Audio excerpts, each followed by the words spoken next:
Hello guys, good morning. Ngayong araw pala na to, magluluto ako ng tofu pechay with cabbage. So, halika samahan niyo ako magluto.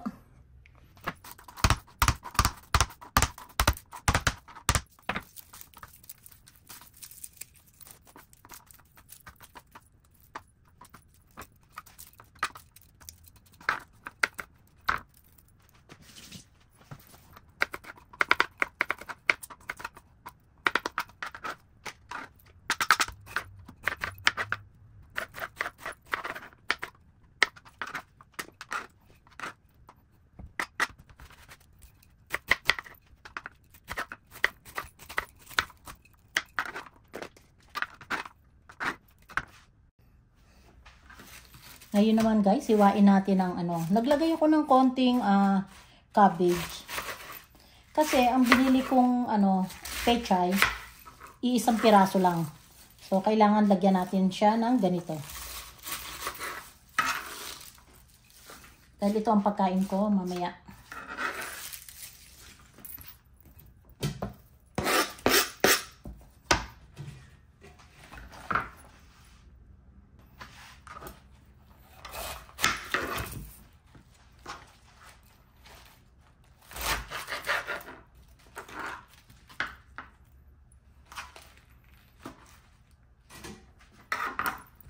Hugasan muna natin.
So, ayan guys, ganito lang ang gagawin natin na paghiwa sa ating tangkay ng pechay. Ayan, bali ganito lang siya, ganyan lang.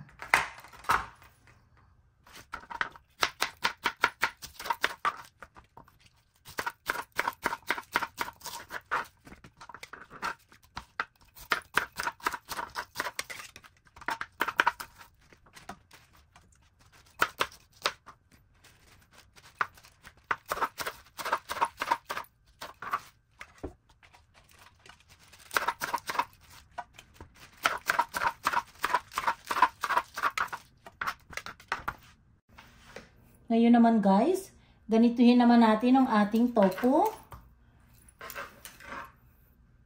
Ipiprito muna natin siya ng ganito. Then saka natin siya hihiwa-hiwain ng maliliit. Ayan, lagyan na natin ng ng olive oil kasi Gusto ko kasi ang olive oil siyang lagi kong ginagamit pag ako nagpiprito ng mga isda or hindi kaya mga tofu. Mas healthy kasi ang olive oil. O ayan, ilagay na natin ang tofu.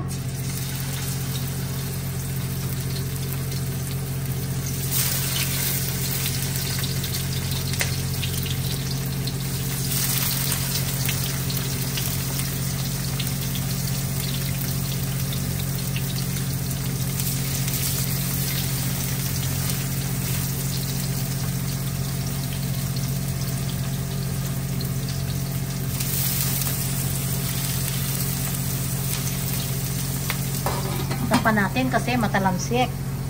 Ayoko pa naman ng natatalsikan. Takot kasi ako sa talamsik. Okay, balik rin natin.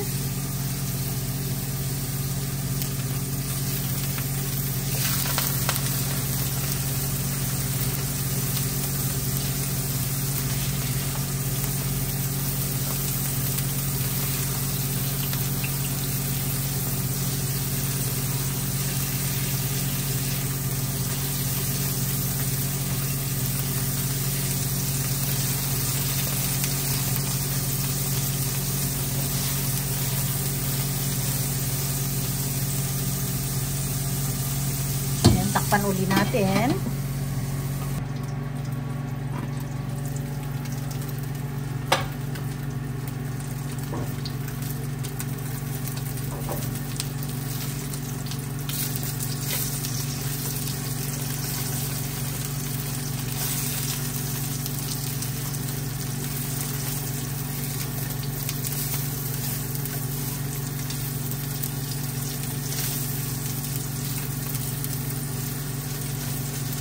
Gusto ko guys ang ganito.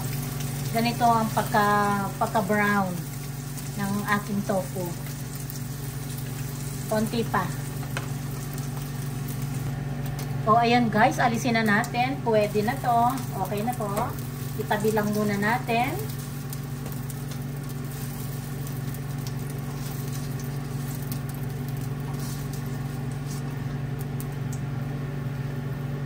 Tabi muna natin siya. Ayan guys, magsimula na tayo. Lagyan uli natin siya ng olive oil.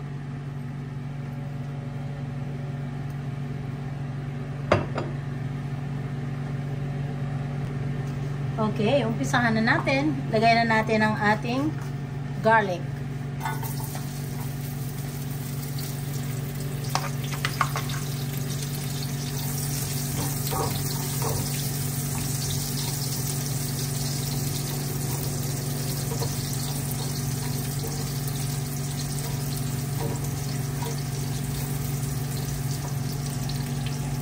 Sumunod ang ating sibuyas.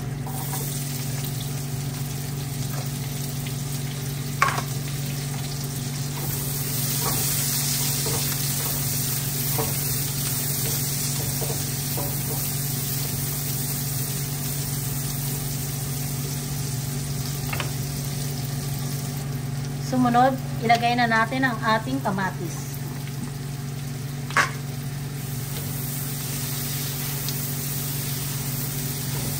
Hello nga pala sa aking mga team, sa Team Golden Heart, at saka sa aking team na Team Stardom Pastilan, and also especially sa aking mga team na Team Kaposas. I love you guys. Thank you sa hindi nyo pag-alis at pagbalik ninyo pa rin sa akin. Maraming salamat po. At sa aking mga silent viewers, hello sa inyo lahat. And all my subscriber, hi sa inyo. Ingat lang po kayo kung saan man po kayo pumupunta. Ingat lang po tayo.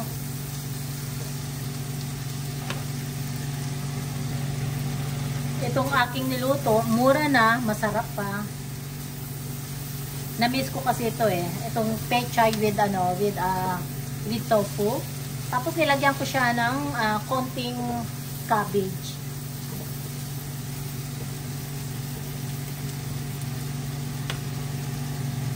Okay guys, ilagay na natin ang ating pechay.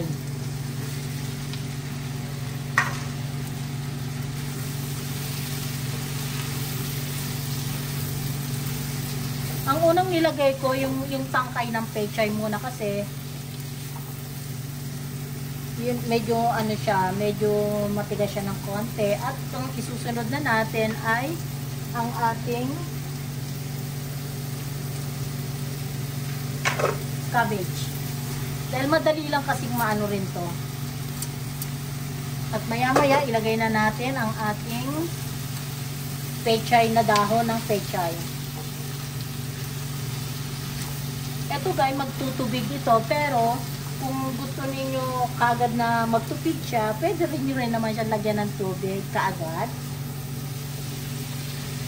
Pero ako hindi ko pa muna siya lalagyan kasi nga lalagyan ko muna siya ng paminta.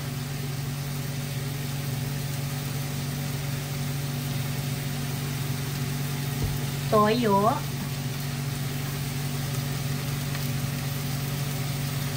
Tansyahin lang ninyo ha. Oyster sauce. Itong oyster sauce ko, nilagyan ko na to ng tubig. Kasi nga, sayang kasi meron pa rin sa ilalim. So, talagang, inano ko talaga siya lahat. Talagang piniga-piga. Sayang kasi, dahil hindi pa naman kasi ako nakakapunta ng Filipino store.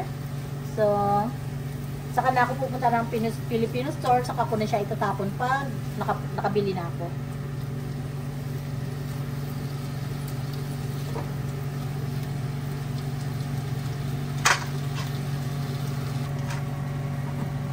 Buksan natin.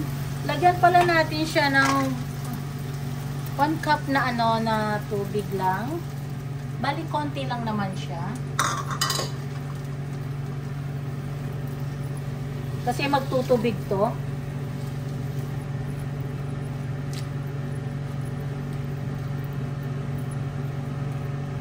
Tikman natin yung lasa. Kung okay na yung lasa.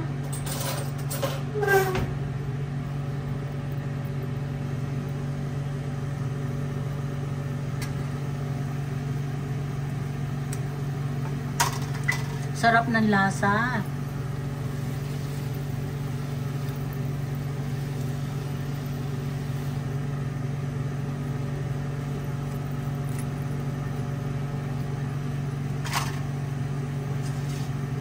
Ngayon guys, ilagay na natin yung dahon.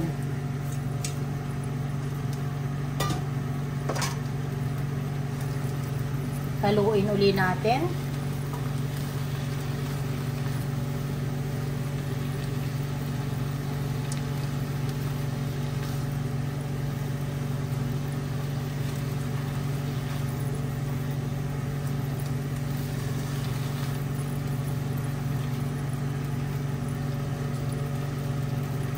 Takpan muna natin.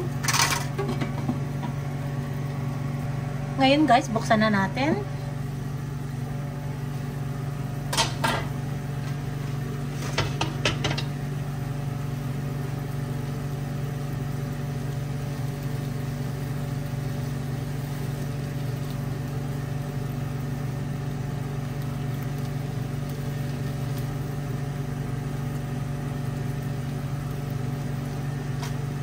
Ilagay na natin ang ating tofu.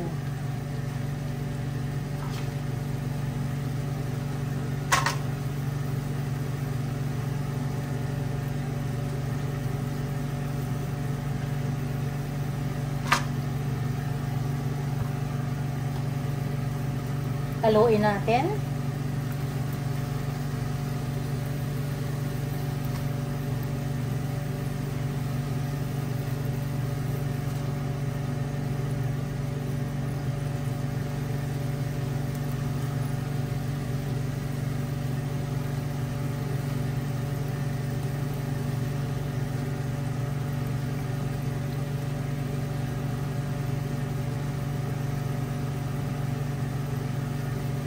Pwede na ito guys, luto na to.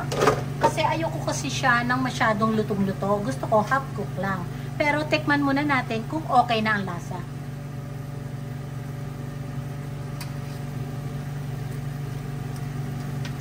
Sarap.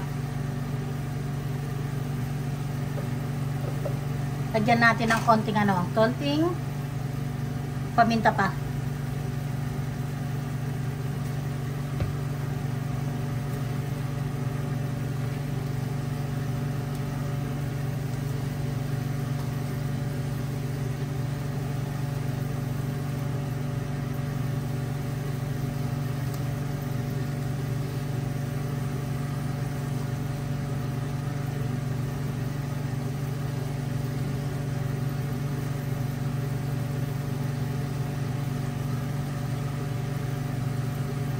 So, yan guys.